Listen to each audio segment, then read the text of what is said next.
وہ اس حد تک فاسق اور فاجر بن چکے تھے کہ خوش ہوتے ہوئے وہاں آئے تاکہ ان خوبصورت لڑکوں سے لذت حاصل کر سکیں۔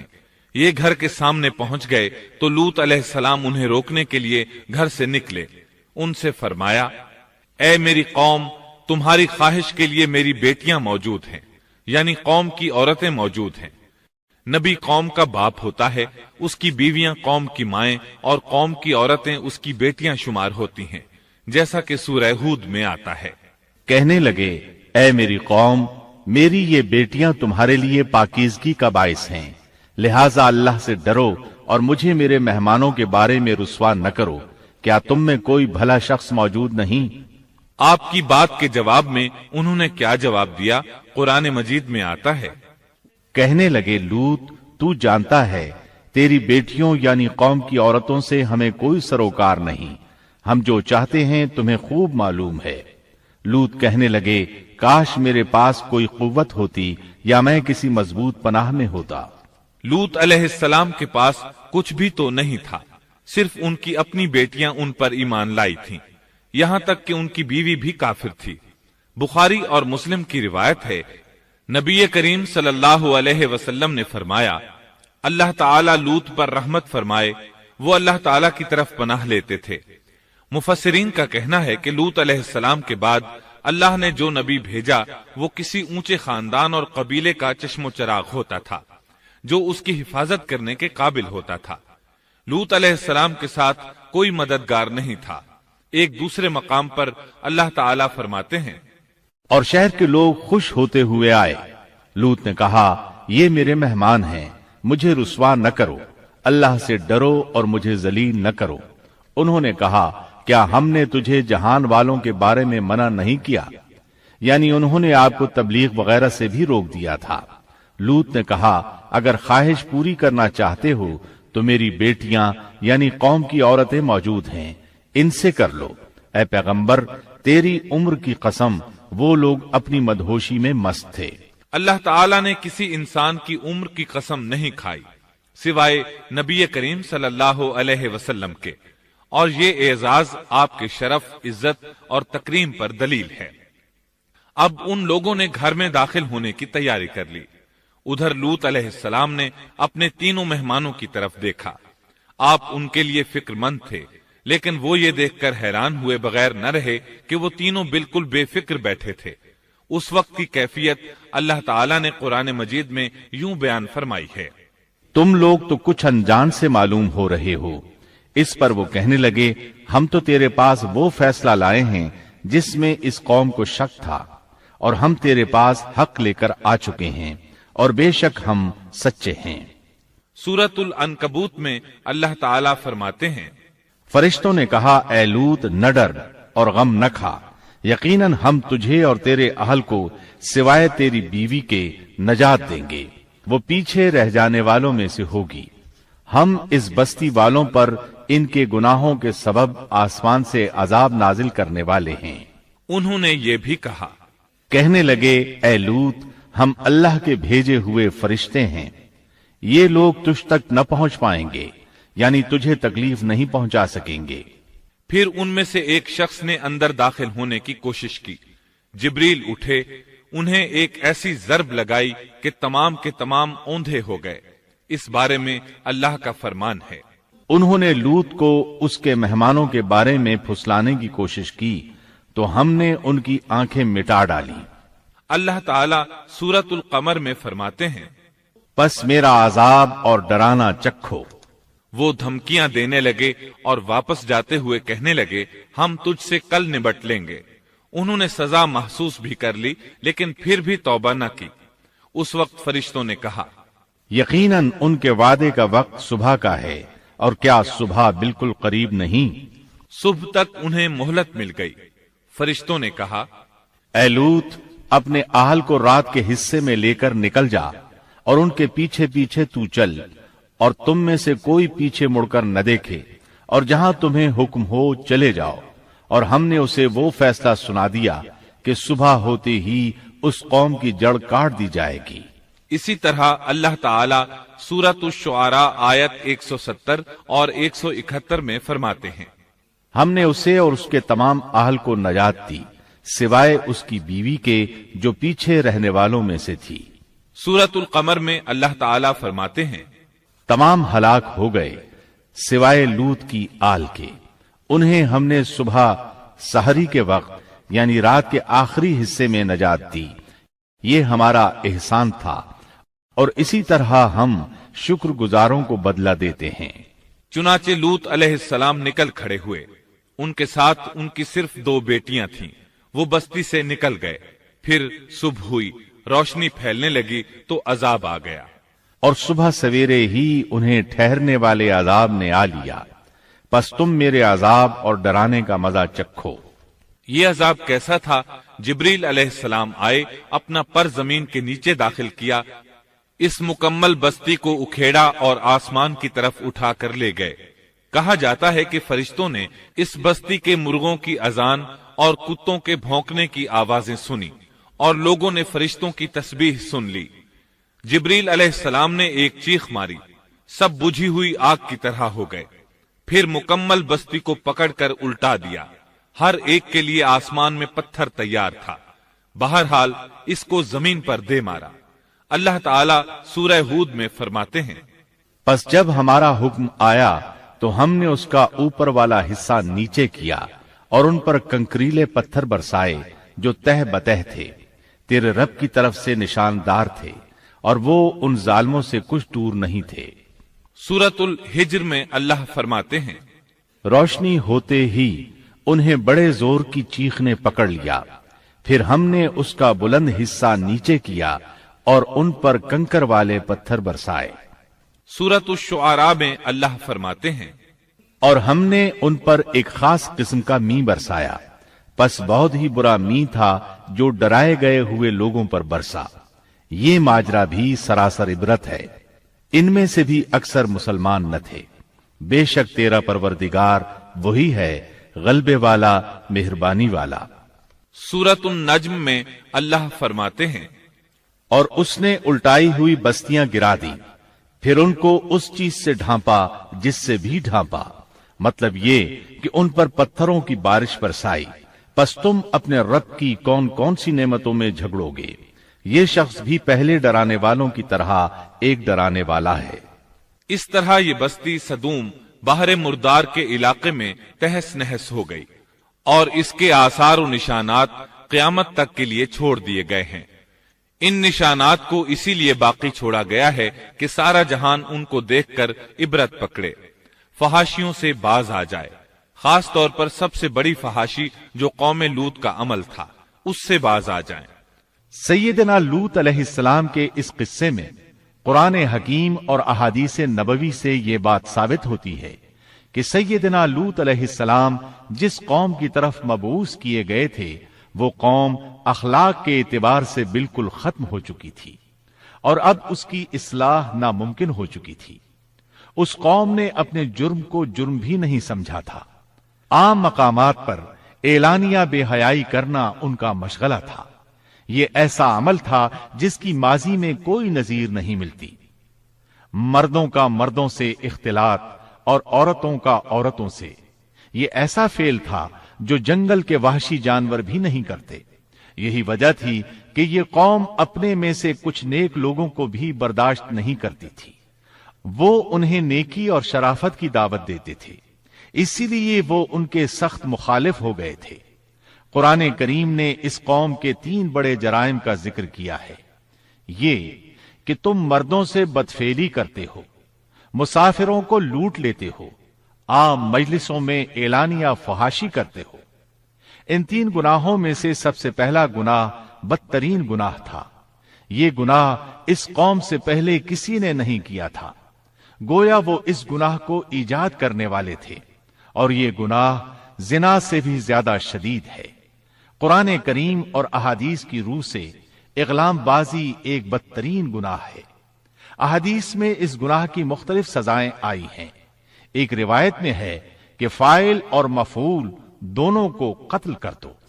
بستی سدوم عذاب کے نزول سے قبل کن حالات سے دوچار تھی، سورۃ الزاریات آیت 35 اور 36 میں یوں بیان ہوا ہے، پھر ہم نے ان سب لوگوں کو نکال لیا جو اس بستی میں مومن تھے، یعنی لوط علیہ السلام اور ان پر ایمان لانے والے۔ سو ہم نے اس بستی میں سوائے ایک گھر کے مسلمانوں کا کوئی گھر نہ پایا۔ اس کا مطلب ہے وہاں صرف سیدنا لوط علیہ السلام اور ان کا گھرانہ مسلمان تھا، باقی سب گھر کافروں کے تھے۔ اللہ تعالیٰ کسی قوم کی مکمل تباہی کا فیصلہ اس وقت تک نہیں کرتے جب تک کہ اس قوم میں کچھ قابل لحاظ بھلائی موجود ہو، مگر جب قوم کا حال یہ ہو جائے کہ اس میں بھلائی آٹے میں نمک کے برابر بھی باقی نہ رہے، تو ایسی صورت میں اللہ کا قانون یہ ہے کہ نبی اور اس پر ایمان لانے والوں کو اپنی قدرت خاص سے کسی نہ کسی طرح بچا لیا جاتا ہے، اور باقی لوگوں کے ساتھ وہی معاملہ کیا جاتا ہے جو ہوش مند تاجر اپنے ٹوکرے کے گلے سڑے پھلوں کے ساتھ کرتا ہے۔ اچھے پھل ان میں سے نکال لیتا ہے اور سڑے ہوئے باہر پھینک دیتا ہے۔ عذاب کے بعد اللہ تعالیٰ نے اس شہر کے کھنڈرات کے بارے میں سورۃ الزاریات آیت 37 میں یوں فرمایا ہے، اس عذاب کے بعد ہم نے وہاں بس ایک نشانی ان لوگوں کے لیے چھوڑ دی جو دردناک عذاب سے ڈرتے تھے۔ اس نشانی سے مراد بحیرہ مردار ہے۔ اس کا جنوبی علاقہ آج بھی ایک عظیم تباہی کے آثار پیش کر رہا ہے۔ ماہرین آثار قدیمہ کا خیال ہے کہ قوم لوط کے 5 بڑے شہر شدید زلزلے سے زمین میں دھنس گئے تھے اور ان کے اوپر بحیرہ مردار کا پانی پھیل گیا تھا۔ اس خیال کی وجہ یہ بتائی جاتی ہے کہ بحیرہ مردار کا وہ حصہ جو اللسان نامی جزیرے کے جنوب میں واقع ہے وہ صاف طور پر بعد میں پیدا ہوا ہے، اور قدیم بحیرہ مردار کے جو آثار اس جزیرے کے شمال میں نظر آتے ہیں وہ جنوب میں پائے جانے والے آثار سے بالکل مختلف ہیں۔ ماہرین آثار قدیمہ نے اس سے یہ بات اخذ کی ہے کہ جنوب کا حصہ پہلے اس بحیرہ کی سطح سے بلند تھا، بعد میں زلزلے سے دھنس کر زمین کے نیچے چلا گیا۔ اس دھنسنے کا زمانہ بھی 2000 برس قبل مسیح کے قریب معلوم ہوتا ہے، اور یہ زمانہ تاریخ کے اعتبار سے سیدنا ابراہیم علیہ السلام اور سیدنا لوط علیہ السلام کا زمانہ ہے۔ 1965 عیسوی میں آثار قدیمہ کی ایک امریکی ٹیم کو اللسان جزیرے پر ایک بہت بڑا قبرستان ملا۔ اس میں 20,000 سے زائد قبریں تھیں۔ اس سے اندازہ ہوتا ہے کہ قریب ہی کوئی بڑا شہر آباد تھا۔ اس لیے عین ممکن ہے کہ جس شہر کا یہ قبرستان ہے وہ بحیرہ میں غرق ہو چکا ہو۔ بحیرہ کے جنوب میں جو علاقہ ہے اس میں اب بھی ہر طرف تباہی کے آثار موجود ہیں، اور زمین میں گندھک، رال، کول تار اور قدرتی گیس کے اتنے بڑے ذخائر پائے گئے ہیں کہ ان کو دیکھ کر یقین ہو جاتا ہے کہ کسی وقت بجلیوں کے گرنے سے یا آتش فشاں کا لاوا نکلنے سے یہاں آگ پھٹ پڑی تھی۔ اللہ تعالیٰ سورہ ہود کی آیت 83 میں ارشاد فرماتے ہیں، پتھراؤ کا یہ عذاب آج بھی ظالموں سے دور نہیں۔ مطلب یہ کہ جو قوم اس قوم کی طرح ظلم اور بے حیائی پر جم جائے وہ اپنے آپ کو اس جیسے عذاب سے دور نہ خیال کرے۔ لوط علیہ السلام کے حالات اور واقعات قرآن کریم کی روشنی میں آپ نے سنے۔